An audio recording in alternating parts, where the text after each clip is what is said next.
Hello there, this is beautiful morning if you are morning person, but if you are not morning person, morning is not beautiful for you.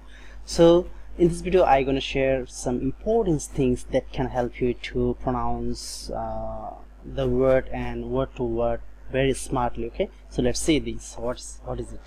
It's called elision. Elision হতে পারে দুই ভাবে, like আপনি ওয়ার্ডের মধ্যে যদি Bhawal consonant থাকে এবং কনসোনেন্ট ভাওয়াল থাকে সেই ক্ষেত্রে আপনি শর্ট হয়ে যাবে, মানে একটা ভাওয়াল অথবা একটা কনসোনেন্ট ইলিজন হয়ে যাবে। ইলিজন মানে কর্তন করা, বাদ দেয়া। আবার হতে পারে কি ওয়ার্ড টু ওয়ার্ড, যেমন একটা ওয়ার্ডে আছে কনসোনেন্ট, একটা ওয়ার্ডে আছে কনসোনেন্ট এরপর আবার কনসোনেন্ট সেকেন্ড ওয়ার্ডে, দুইটা কনসোনেন্টকে একটা কনসোনেন্ট। তো আমি সিম্পলি বুঝাইলাম। এখন আমরা দেখি ইলিজনটা আসলে ভাওয়েল টু কনসোনেন্ট কিভাবে হবে। যেমন আমাদের এখানে একটা এক্সাম্পল আছে, সেটা হচ্ছে পটেটো। আমরা কি বলি পটেটো, লাইক পটেটো।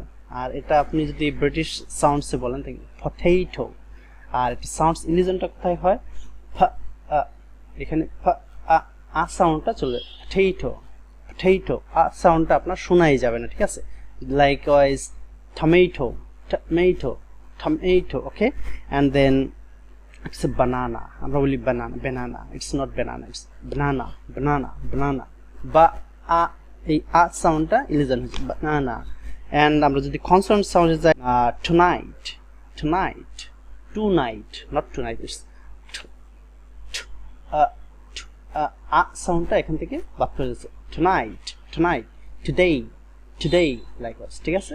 সো এই ভিডিওটা এতটুকুই। Thank you very much.